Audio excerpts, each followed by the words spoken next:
Hey,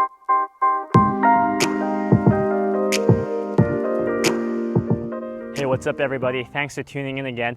I think this video we're going to do today is going to be really good for a lot of people who struggle with chipping and wedge play. So in this video, we're going to talk about how to use the bounce properly to remove the two biggest misses from play, which is chunking and skulls, okay?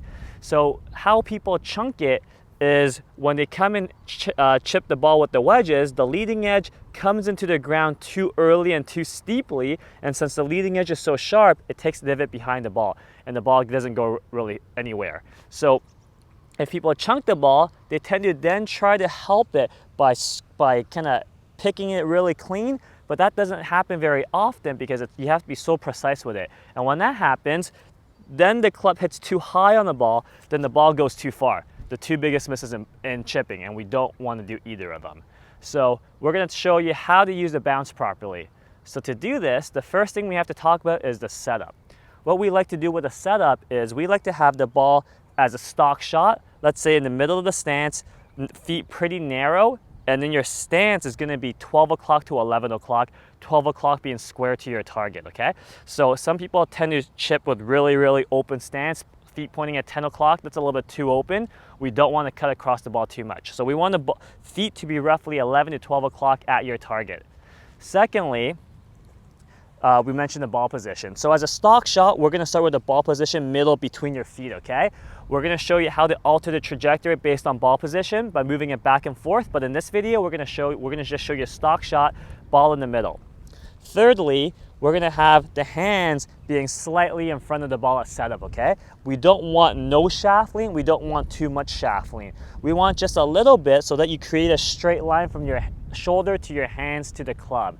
That way, we ensure that the hands are in front, but we also ensure that the bounce is still in play. So the bottom rounded part of your wedge is the bounce. We want to use the bounce of the club to hit the ground first because it's so rounded. Because it's so rounded, you can literally hit the ground as hard as you want. You're never going to take a divot. You see that? I'm smashing this ground and I'm never going to take a divot. If I use the leading edge of the club to hit the ground as hard as I can, you see how I take a little bit of a divot? And if that happens, the club kind of stays in the ground and the ball doesn't go anywhere. So we don't want that to happen. So we want to make sure we maintain this straight line so that the bounce of the club is in play throughout the entirety of the swing.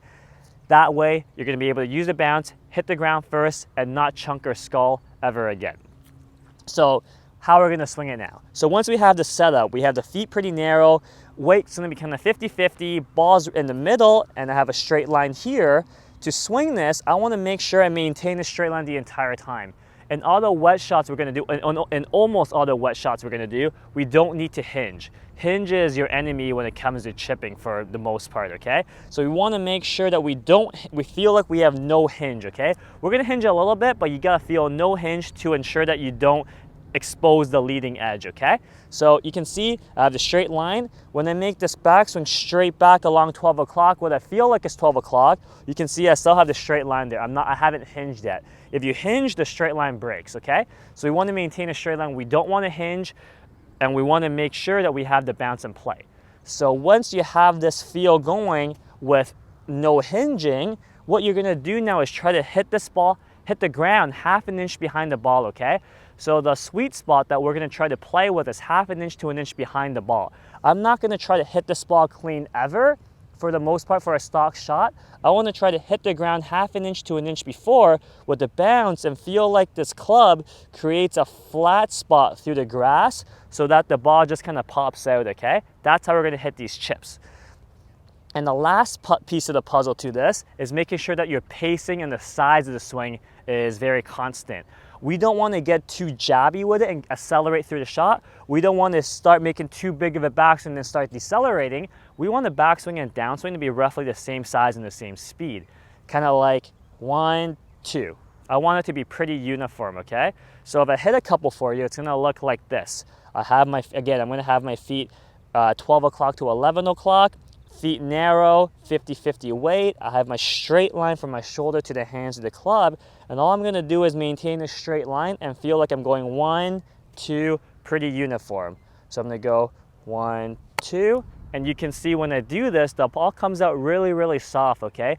This is especially crucial when you play nice courses with very firm and fast greens. So I'll hit a couple more for you guys where I get in a good setup. I'm gonna feel 1, 2. I'm hitting the ground 1/2 inch to 1 inch before, and that allows me to get this ball up really, really softly, and I'm never gonna chunk it ever again because I'm making sure that this club hits the ground and slides through the ground as a result of the bounce interacting with the ground, okay? So I'll hit one more for you, and you can see I have a good setup. I'm gonna feel very uniform back and down swing, and that's how we do it. So it's gonna feel like 1, 2, just like that. I've hit 3 pretty good chips, really, really soft coming off the face. So give this a go next time you practice. Any questions, leave it in the comments below, and we'll catch you next time. Thanks for watching.